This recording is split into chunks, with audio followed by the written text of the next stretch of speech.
guys, Angry Old Man here. I'm going to touch on a couple things leading up to the start of the actual program. I think this is going to be like session 3/4, or session 75%, almost there. Anyway, I'm going to talk a bit more about the training zones. The training zones are, let me get my notes here. Yeah, there we go.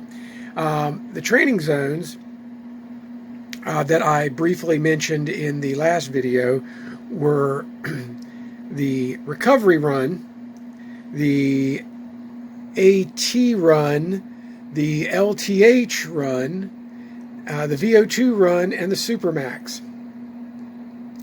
The AT is an aerobic threshold, the LTH is lactate threshold, so on and so forth. I want to talk about each one and their purpose. The recovery run is exactly what it sounds like. It is a run. In some cases, it will be a run, walk, or a little jog, whatever you want. But mainly, it's there to let you continue to move so you don't detrain without actually putting any real muscle strain where you're going to be trying to build muscle. These are going to be mostly done right after your harder workouts, the long runs, or if we have a particularly, challenging speed session, which there won't be too many of those. In any case, next in the list is the AT run. The AT run is the meat and potatoes of a training program.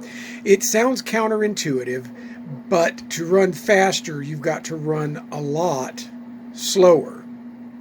I put a pause there because there should be a comma. A lot, as in you have to run much, and then you must also run slowly. This is really hard for people who are speed freaks and sprinters, like the people who ran in high school, like your short runs, like your 100, your 200, your 400 meter runs. It's hard for them to understand that they need to actually run slower because of the way you're put together. The muscles are actually made from different types of fiber that have different purposes. Go figure. You have the slow twitch long muscle fibers, and those slow twitch long muscle fibers are what carry the bulk of your running load.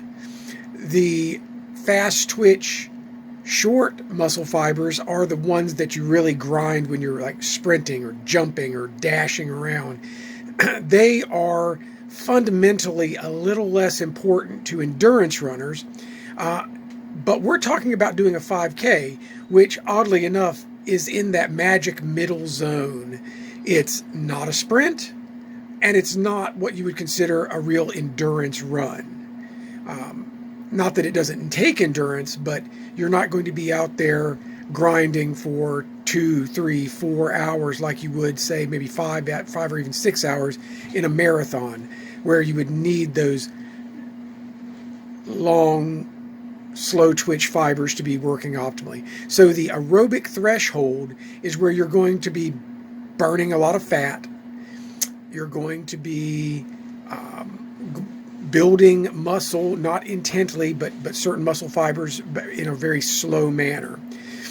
The next one is the lactate threshold. Now this is where life gets interesting as far as speed building, because the lactate threshold is that magic zone where you're actually running kind of fast, but you're certainly not topped out. The lactate threshold, or LTH run, will be one that you use sparingly. It's sometimes misnamed, mislabeled, the tempo run. It comes to a point where nomenclature for different zones is unimportant, and more important that you are in a certain heart rate zone than what the name of that zone is. So don't worry too much about that. But in any case, the lactate threshold zone is where you're running a little bit fast, but not top speed. You should really feel like you're working, though, to maintain what you're doing, but you shouldn't be completely exhausted. Next up on the list is the VO2 run. Now this is where we're really working hard. When we do runs at the VO2 level, we're pushing our bodies pretty hard. We're still not at that short super sprint. Your heart rate is not going to be in the dangerous levels or anything crazy like that. You're going to just be pushing yourself, and typically it's used for much shorter runs. You'll see it used in runs that aren't very long, like maybe 10-15 minute interval type runs. That is where you will start building some of that endurance and some of those short, fast twitch muscles. Next, you have the Supermax. Now, honestly, we won't be doing a lot of that. There's just going to be a little bit of that to keep things interesting and to help train those some of those short muscle fibers. And the reason you need those is at the beginning of your training, you're going to realize that your muscles are getting very tired. And this is nothing new. It's nothing strange. It happens to everyone, no matter what program they're on. But at some point when you're running, your endurance muscle fibers, the long, slow twitch muscles, are going to ask those other muscle fibers for a little help.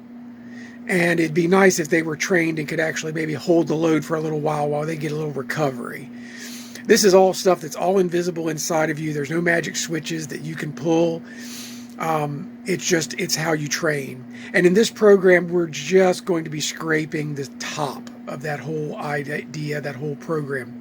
Now, it's important to get, as I described in the last video, your estimated maximum heart rate, which is 220 minus your age. For me, I'm 53 years old, so 220 minus 53 gets me a number. Just a second here. About 167. So that right there is a little misleading because my heart rate gets way above that during certain drills and even in certain races. But I've also been training for 2 years, and I've been training pretty hard for 2 years, and that will expand a little bit.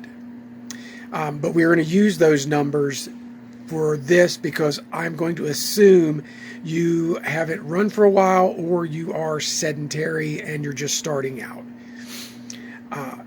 To put me in those zones, I'm going to start with recovery run. The recovery run is going to be about 60% of your maximum. For someone like me, my recovery run, my heart rate is like between 101 to 108.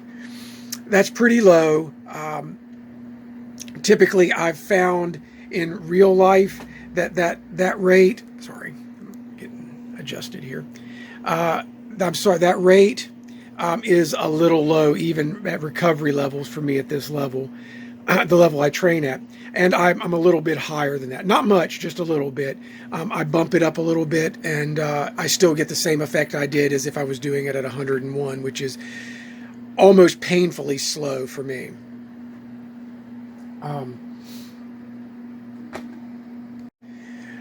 After the recovery run, you have and I'm going to be looking down to my notes, and I apologize if that's distracting, but I'm kind of working with limited resources here. More subscribers and more likes and things like that will get me more better gear. Yeah. Anyway, you're going to be looking at the aerobic threshold. This is a much wider zone, and it covers an area in between about 65% to about 70%, 65 to 70%. And for someone like me, again, I'm looking at my notes here. Okay, yeah, got it. for someone like me, the AT run is between 109 to 118. Again, I push a little past that, and I find I get my best AT runs if I'm in the mid 120s, very low 130s. And that's just because I train so much and I put so many miles in. My resting heart rate is very low, and most endurance runners will be like that.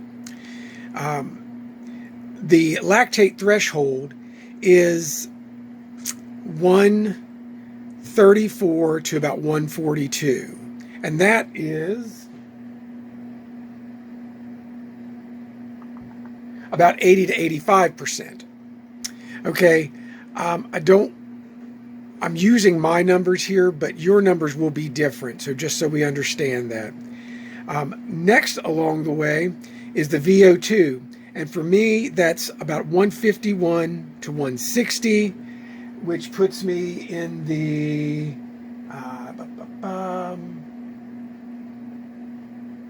80 to 85% range. 80 to 85% is the lactate threshold, so I'm still not maxed out. Hitting the VO2, you're in the 151 to 160 world, and that is going to be roughly 90 to 95%. And then we're talking about Supermax. That's pretty much anything over that, where you're going to be pushing yourself to basically the top end of your physical ability. Now, I know that sounds really confusing, but it's really important to know what those numbers mean and what those numbers are. That's why I put the little formulas, and I'm going to put them in this video as well for you to copy down and use them. If you use a sports watch, like, I don't know, a Garmin or a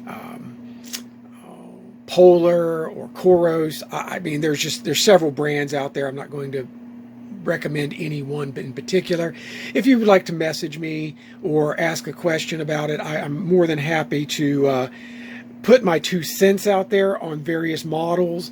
But, you know, again, Chevy, Ford, Dodge, I could bring 10 guys in and all of them would fight over which one's the best, and you'd still have some guy over there screaming, Honda, Honda. So, in any case, point being, they have zones on the watches and in their applications that correlate about to that. There's a little bit of play, a little bit of difference, and you do have to put the information in, but I don't want to beat that up too much. That's a whole nother thing, and if I get enough people who are curious about it, I'd be happy to go make another video and just sort of give the ins and outs on any one in particular. Maybe share some information from one of the other running groups, channels that have some of this information. Anyway, once you know those zones, you'll be able to understand what we're trying to do. If you're in your recovery run, you should be able to, and here's a good method to determine if you're in your right zone. The recovery run, you should barely be moving. You should be able to speak without having to gasp for air. You should be able to sort of jog along singing a happy song. Think of the military cadences they sing, or the jodies. You've probably seen them in movies where they go along and sing back and forth with their drill instructor or whatever. And those are done either at the recovery level or at the lower end of the aerobic level. And actually, if you do like to sing, or you have a friend, talking and singing while you run will help build your cardiovascular system, because you can oxygenate better if you can speak, talk. It'll force you to breathe in a rhythm. And those things are kind of important down the road. We're going to concentrate mostly on surviving and completing a run, not winning world records. Anyway, the AT run should also be fairly easy. You should be able to talk. You shouldn't be out there, it shouldn't be too easy, or you're really just not working hard enough. but you should be able to carry on a conversation while you breathe and while you're running. Once you get to the LTH zone, you're going to be, you can still talk, but you're going to be talking in shorter phrases. You're going to be, I can't wait till this run is over so I can finish that pizza from last night. Okay, that was probably overacting a little bit, but that's kind of how it goes when you're in your LTH zone. Once you get out of the LTH zone and you break into the VO2 max and the super max, squeaking out a single word or a very short phrase is going to be challenging. I distinctly remember in one particular race, I was climbing a very steep hill and I was heading into the last half mile, and I remember my heart rate spiking very high, and I was really pushing this race, and I did start to see some spots. And when I saw those spots, somebody gave me a thumbs up or said something to me, and I went to speak, and all I could do was sort of blah, blah, blah. And it just didn't, the words just didn't come out because there was no air to come out. My legs were about numb. My chest was bursting. My head was spinning.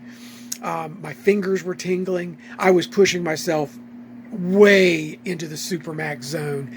And on the good note, if you don't get scared of that, because generally speaking, when you reach that point in a training session, your body's going to basically just stop you anyway. It's going to say, nope, you can't do this. You can't kill us. So your legs will all of a sudden start feeling like lead, and it'll start cutting things off until you stop trying to kill it. So your body just typically won't let you do that. If you really keep pushing it, worst case scenario is your body's going to say, all right, go to sleep for a minute or two. And then when you wake up with probably a knot on your head, you'll learn not to do that again. As I've often said, concrete was invented to teach us not to fall down.